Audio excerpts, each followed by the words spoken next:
ಕಳೆದ 3 ದಿವಸ ಹಿಂದೆ ಆಗಿರ್ತಕ್ಕ ಒಂದು ಷಡ್ಯಂತ್ರದ ವಿರುದ್ಧ ಸುಮಾರು 20-25 ವರ್ಷದಿಂದ ನಮ್ಮ ತಂದೆಯವರಿಗೆ ನಮ್ಮ ಕುಟುಂಬಕ್ಕೆ ಬೆಂಬಲವಾಗಿ ನಿಂತಿರ್ತಕ್ಕಂಥ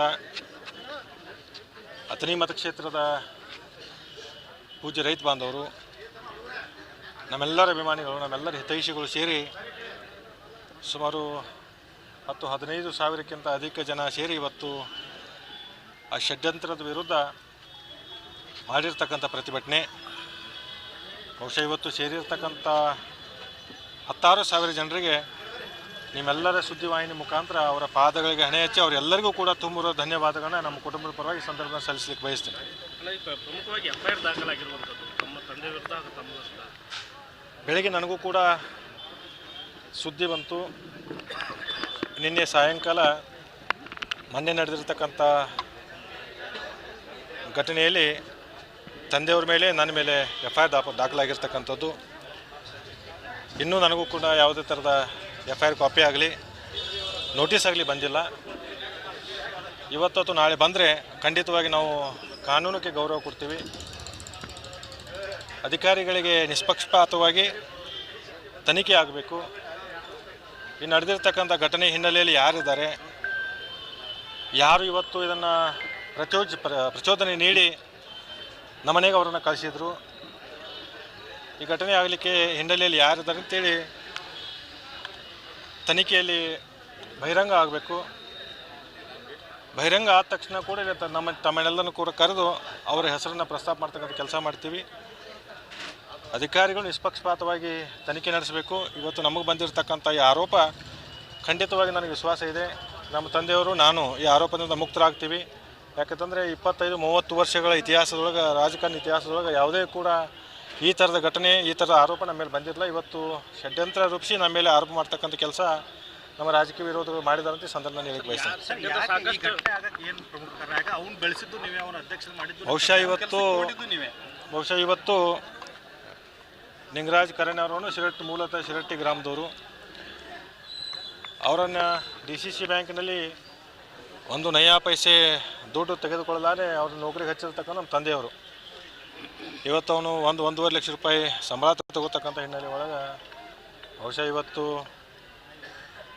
ಅದೇನೋ ಹೇಳ್ತಾರೆ ನಮ್ಮ ಕಡೆ ಗಾದೆ ಮಾತದು, ಉಂಡು ತಾಟಿನೊಳಗೆ ಅದನ್ನು ಮಾಡಬಾರ್ದು ಅಂತ ಆ ಕೆಲಸವನ್ನು ಮಾಡಿದ್ದಾರೆ.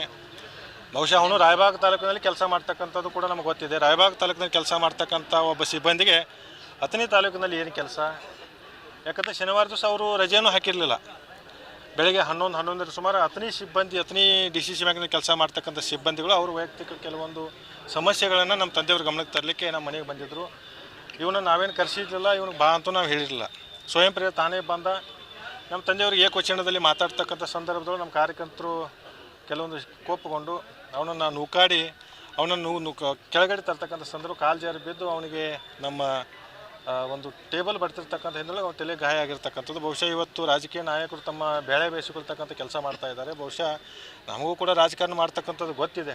ಯಾಕಂತಂದ್ರೆ ನಮ್ಮ ಕಡೆ ಉತ್ತರ ಕರ್ನಾಟಕ ಒಂದು ಗಾದೆ ಮಾತಿದೆ, ಕಬ್ಬಿನ ಪಡಕ್ಕೆ ಬೆಂಕಿ ಹತ್ತಿರ ಜೋಳ ಸುಟ್ಟುಕೊಳ್ಳೋ ಮಂದಿ ಭಾಳ ಐತೆ ಅಂತೇಳಿ. ಆ ನಿಟ್ಟಿನೊಳಗೆ ಇವತ್ತು ಇದು ಅವ್ರಿಗೆ ಸಂಬಂಧ ಇಲ್ತಕ್ಕಂಥ ವಿಚಾರವನ್ನು ಕೂಡ ಇದನ್ನು ಎಳೆತಂದು, ಸಮಾಜಗಳನ್ನ ಎಳೆತಂದು ರಾಜಕಾರಣ ಮಾಡ್ತಕ್ಕಂಥ ಚಿಲ್ಲರೆ ರಾಜಕಾರಣ ಇವತ್ತು ನಮ್ಮ ತಾಲೂಕಿನ ಸ್ವಯಂ ಘೋಷಿತ ನಾಯಕರು ಮಾಡ್ತಾ ಇದ್ದಾರೆ. ಬಹುಶಃ ನಿಮ್ಮ ವಾಹಿನಿ ಮುಖಾಂತರ ಅವ್ರಿಗೂ ಕೂಡ ನಾನು ಹೇಳಿಕೆ ಬಯಸ್ತೀನಿ, ಕಾಲ ಯಾವತ್ತೂ ಇದೇ ಥರ ಇರೋದಿಲ್ಲ. ನಾಳೆ ನಿಮಗೂ ಕೂಡ ಇಂಥ ಆಪಾದನೆಗಳು ಬರ್ಬೋದು. ಅದಕ್ಕೆ ದಯವಿಟ್ಟು ರಾಜಕಾರಣ ಮಾಡ್ತಕ್ಕಂಥ ಸಂದರ್ಭ ರಾಜಕಾರಣ ಮಾಡಿ ಇಲ್ಲ ಸಲ್ಲದ ಆರೋಪಗಳನ್ನ ಮಾಡಿ ಅವಾಚ್ಯ ಶಬ್ದಗಳನ್ನ ನಿಂದನೆ ಮಾಡೋದಾಗಲಿ ಏಕವಚನ ಮಾತಾಡ್ತಕ್ಕಂಥದ್ದು ಬಹುಶಃ ನಿಮಗೆಲ್ಲರೂ ಕೂಡ ಶೋಭೆ ತರ್ತಕ್ಕಂಥದ್ದಲ್ಲ. ಇವತ್ತು ನಿಂಗರಾಜ್ ಕರೆಣ್ಣವರು ಇವತ್ತೇನು ನಮ್ಮ ಮೇಲೆ ಆಪಾದನೆ ಮಾಡಿದ್ದಾರೆ. ಬಹುಶಃ ಈ ಆಪಾದನೆಯನ್ನು ಮುಕ್ತರಾಗಿ ಬರ್ತೀವಿ. ರಿಪಬ್ಲಿಕ್ ಆಫ್ ಅಥಣಿ ಮಾಡಲು ಹೊರಟಿದ್ದಾರೆ ಸೌದಿ ಅವರು ಅಂತ ಹೇಳಿ ಸರ್ ಕುಮಟಳ್ಳಿ ಅವರ ಆರೋಪ ನಾನು ಕೂಡ ತಮ್ಮ ವಾಹಿನಿಯಲ್ಲಿ ಗಮನಿಸಿದೆ. ಬಹುಶಃ ಕುಮಟಳ್ಳಿ ಅವರು ರಾಜಕೀಯ ಹಿನ್ನೆಲೆಯನ್ನು ಮರ್ತಿದ್ದಾರೆ ಅಂತ ತಮ್ಮ ವಾಹಿನಿ ಮುಖಾಂತರ ಕುಮಟಳ್ಳಿ ನಾನು ಕೇಳಕ್ಕೆ ಬಯಸ್ತೀನಿ. ಅಥಣಿ ನಗರದಲ್ಲಿ ಲಕ್ಷ್ಮಣ ಐಗಳೆ ಅಂತ ಒಬ್ಬರು ಎಕ್ಸೈಸ್ ಇನ್ಸ್ಪೆಕ್ಟರ್ ಇದ್ದರು. ಇತಿಹಾಸ ನನಗೆ ಭಾಳ ಅರಿವಿಲ್ಲ. ಯಾಕಂದ್ರೆ ನಾವು ಶಾಲೆಗೆ ಹೋಗ್ತಕ್ಕ ಸಂದರ್ಭದೊಳಗೆ ನಮ್ಮ ಟೀಚರ್ಗಳು ಹೇಳ್ತಿದ್ರು, ಏನು ತಿಳಿಬೇಕಂದ್ರೆ ಕೇಳಿ ತಿಳ್ಕೋರಿ ಅಂತ ಹೇಳೋದಕ್ಕೆ ನಾವು ಕುಮಟಳ್ಳಿ ಅವರು ಹಿರಿಯರದಾರು, ಅವರೇನು BE ಮಾಡ್ಯಾರಂತ, ಇಂಜಿನಿಯರ್ ಅದಾರಂತ. ಕುಮಟಳ್ಳಿ ಅವ್ರು ನಾನು ಕೇಳಕ್ಕೆ ಬಯಸ್ತೀನಿ. ಅಥಣಿಯನ್ನು ಬಿಹಾರ್ ಮಾಡ್ಲಿಕ್ಕೆ ಹೊರಟಾರು, ರಿಪಬ್ಲಿಕ್ ಮಾಡ್ಲಿಕ್ಕೆ ಹೊರಟಾರು ಅಂತ ಏನು ಇವತ್ತಿನ ದಿವಸ ಐತಿ ಕುಮಟಳ್ಳಿ ಅವ್ರು ಹೇಳಿದಾರಲ್ಲ, ಕುಮಟಳ್ಳಿ ಅವ್ರು ನಾನು ಕೇಳಕ್ಕೆ ಬಯಸ್ತೀನಿ. ನಿಮಗೆ ಅಪಾರವಾದ ಜ್ಞಾನ ಇದೆ, ನೀವು ಇಂಜಿನಿಯರ್ ಇದ್ರಪ್ಪ, ನನಗೆ ಇತಿಹಾಸ ಗೊತ್ತಿಲ್ಲ. ಲಕ್ಷ್ಮಣ ಐಗಳೇನವರೊಬ್ಬ ಕೊಲೆ ಆಯ್ತು ಅಥಣಿ ಒಳಗೆ. ಅವ್ರ ಕೊಲೆಯನ್ನು ಹೆಂಗಾಯಿತು, ಅವ್ರ ಸಾವು ಹೆಂಗಾಯಿತು, ಆ ಇತಿಹಾಸನ ಬಿಚ್ಚಿಡ್ತಕ್ಕಂಥ ಇತಿಹಾಸ ನಮ್ಮಂಥ ಯುವಕರು ತಿಳಿಸ್ಕೊಡ್ತಕ್ಕಂಥ ಕೆಲಸ ಕುಮಟಳ್ಳಿಯವರು ತಾಕತ್ತಿದ್ರೆ ಮಾಡ್ತಾರೆ.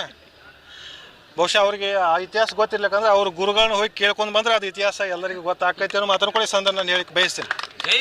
ಪ್ರಮುಖವಾಗಿ ಅವರು ಆರೋಪ ಮಾಡ್ತಿರೋ ತಮ್ಮ ಅಳಿಯನ್ನು ವರ್ಗಾವಣೆ ಆಯಿತು ನೋಡ್ರಿ, ಇವತ್ತು ನಮ್ಮ ಮಾವನ ವರ್ಗಾವಣೆ ಆದ ಈಗ ಸಂದರ್ಭದೊಳಗೆ ಶಿಟ್ಟಾಗಿ ಮಾಡ್ತಾರೆ. ನೋಡ್ರಿ, ನಮ್ಮ ಮಾವ DCC ಬ್ಯಾಂಕಿನ ಒಬ್ಬ ಸಿಬ್ಬಂದಿ, ಅವ್ನು ನೌಕರಿ ಐತಿ. ಇವತ್ತು ಅವು ಹತ್ತನೇಗಾದ್ರೂ ನೌಕರಿ ಮಾಡಬೇಕಾದ್ರೂ, ಚಿಕ್ಕೋಡಿ ಆಗೋದ್ರೂ ಮಾಡಬೇಕು, ನಿಪ್ಪಾಣಿ ಆಗೋದ್ರೂ ಮಾಡಬೇಕು, ಬೈಲೊಂಗಲ್ದಾಗಾದ್ರೂ ಮಾಡಬೇಕು, ಬೆಳಗಾವಿ ಆದ್ರೂ ಮಾಡಬೇಕು, ಖಾನಾಪುರ ಆದ್ರೂ ಮಾಡಬೇಕು, ಸವದತ್ತಿ ಆದ್ರೂ ಮಾಡಬೇಕು, ಕಾಗವಾಡ ಆದ್ರೂ ಮಾಡಬೇಕು, ಎಲ್ಲಾದರೂ ಕೂಡ ಅವ್ನು ನೌಕರಿ ಮಾಡಬೇಕದು.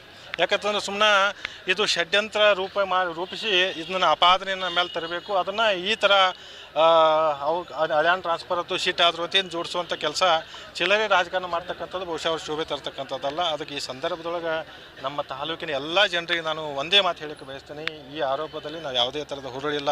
ಇದೊಂದು ಸುಳ್ಳು ಆರೋಪ, ಇದೊಂದು ಷಡ್ಯಂತ್ರ, ರಾಜಕೀಯ ಪ್ರೇರಿತವಾಗಿರ್ತಕ್ಕಂಥ ಷಡ್ಯಂತ್ರ ಇವತ್ತು ನಮ್ಮ ಮೇಲೆ ಬಂದದ. ಇವತ್ತು ಆರೋಪ ಮುಕ್ತರ ನಾವು ಹೊರಗೆ ಬರ್ತೀವಿ, ಯಾರೂ ಕೂಡ ಎದೆಗುಂದತಕ್ಕಂಥ ಕೆಲಸ ಮಾಡಬಾರ್ದು. ನಿಮ್ಮ ಜೊತೆಗೆ ನಾವು ಯಾವತ್ತೂ ಕೂಡ ಇರ್ತೀವಿ. 25-30 ವರ್ಷದಲ್ಲಿ ನಿಮ್ಮ ಸೇವೆಯನ್ನು ಮಾಡಿದ್ದೀವಿ, ನಿಮ್ಮ ಜೊತೆಗೆ ಇದ್ದೀವಿ, ಮುಂದೆಯೂ ಕೂಡ ನಿಮ್ಮ ಜೊತೆ ನಿರಂತರವಾಗಿರ್ತೀವಿ. ಈ ಕ್ಷೇತ್ರದ ಅಭಿವೃದ್ಧಿಗೆ ನಾವು ಬದ್ಧರಾಗಿರ್ತೀವಿ. ಇಂಥ ಕ್ಷುಲ್ಲಕ ರಾಜಕಾರಣಕ್ಕೆ ನಾವು ಕಿವಿಗೊಡೋದಿಲ್ಲ. ಇದು ಶಿವಯೋಗಿಗಳ ನೆಲ, ಸಿದ್ದೇಶ್ವರನ ನೆಲ. ಇಲ್ಲಿ ಗೂಂಡಾಗರ್ದಿ ರಾಜಕಾರಣ ಅಥವಾ ಸುಳ್ಳು ಆರೋಪಗಳು, ಕ್ಷುಲ್ಲಕ ರಾಜಕಾರಣ ಈ ನೆಲದಲ್ಲಿ ನಡೆಯೋದಿಲ್ಲ. ಇದು ಬಹಳ ದಿವಸ ಹೋಗೋದಿಲ್ಲ. ಅದಕ್ಕೆ ಬರುವಂಥ ನಿರ್ಮಾಣಗಳು ಸತ್ಯಾಸತ್ಯತೆ ಖಂಡಿತವಾಗಿಯೂ ನಾಡಿನ ಜನತೆ ಅದಕ್ಕೆ ಬರ್ತದೆ ಅನ್ನೋ ಮಾತನ್ನು ಕೂಡ ಈ ಸಂದರ್ಭದಲ್ಲಿ ಹೇಳಕ್ಕೆ ಬಯಸ್ತೀನಿ. ರಮೇಶ್ ಜಾರಕಿಹೊಳಿ ಅವರು ಸಾಕಷ್ಟು ನಮ್ಮ ಮೇಲೆ ಆರೋಪ ಮಾಡ್ತಿದ್ರು ಸರ್. ಕಳೆದ ಬಾರಿ DCC ಬ್ಯಾಂಕ್ ಸಂದರ್ಭದಲ್ಲಿ ತಮ್ಮ ಬೆಂಬಲಿಗರು ಕೂಡ ಸಾಕಷ್ಟು ಚುನಾವಣೆ ಸಂದರ್ಭದಾಗ ಹೇಳ್ತಿದ್ರು ಸರ್, ನಂದೇಶ್ವರ ಫಸ್ಟ್ ಬಂದ ತಕ್ಷಣ ನಾವು ತೆಗೆಯೋದು ನಂದೇಶ್ವರನ. ಈಗ ನಂದೇಶ್ವರನ ನೋಡ್ರಿ, ಉದ್ದೇಶಪೂರ್ವಕವಾಗಿ ರಾಜಕಾರಣ ನಡೀತಾ ಇದೆ. ಅದೇ ಉದ್ದೇಶಪೂರ್ವಕ ರಾಜಕಾರಣ ಇದು ಇವತ್ತಿನಲ್ಲ, ಸುಮಾರು ವರ್ಷಗಳು ನಡೀತಾ ಇದೆ. ಇವತ್ತು ತಾವೇನು ಹೆಸರು ಹೇಳಿದ್ರಲ್ಲ, ನಾಯಕರು ಸಾಕಷ್ಟು ಬಂದು ನಮ್ಮ ಮೇಲೆ ಆಪಾದನೆ ಮಾಡಿದ್ದಾರೆ, ಟೀಕೆ ಮಾಡಿದ್ದಾರೆ, ಅನೇಕ ಅಸಾಂವಿಧಾನಿಕ ಶಬ್ದಗಳನ್ನು ಬಳಸಿದ್ದಾರೆ. ನಂದೇಶ್ವರನ ಬದಲಾಯಿಸಿದಂತೂ ಕೂಡ ಹೇಳಿದ್ದಾರೆ. ಇವತ್ತು ಅವರು ವರ್ಗಾವಣೆ ಆಗಿದೆ.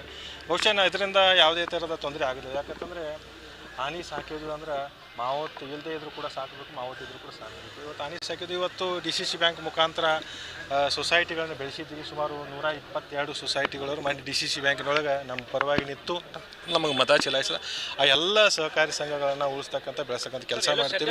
ಸಾಕಷ್ಟು ಷಡ್ಯಂತ್ರ, ಯಾಕಂದ್ರೆ ಎಪೆಕ್ಸ್ ಬ್ಯಾಂಕ್ ವಿರುದ್ಧ ಕೂಡ ತಮ್ಮ ತಂದೆಯವ್ರನ್ನ ತೆಗೆದ್ರು.